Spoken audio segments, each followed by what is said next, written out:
Buenas. Como ya os dije, os repito otra vez por si acaso, los vídeos a partir de ahora estarán en castellano a pesar de ser LSC. Y bueno, ya está. Hoy hablaremos sobre verbos. También quería comentar que hay algunos verbos, como por ejemplo el saber, tener o el poder, que al no tener, al revés, al tener una forma en negativo particular, pues lo añado como un signo más. Vale, entonces ahí va. Hacer. Buscar. Buscar. Querer. Alguna cosa. Querer. No amar. Querer.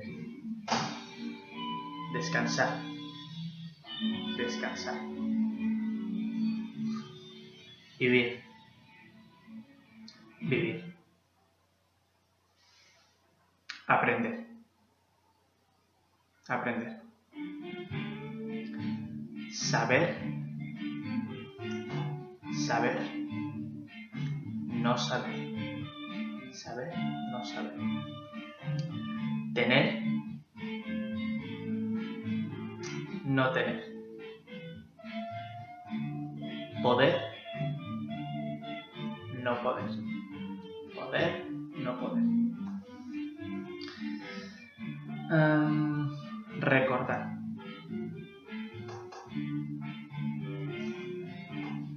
Conocer. Conocer. Venir. Venir.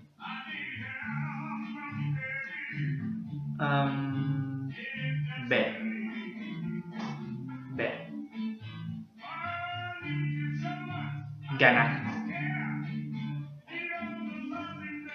Perder.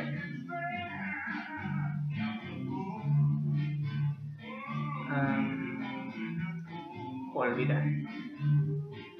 Olvidar.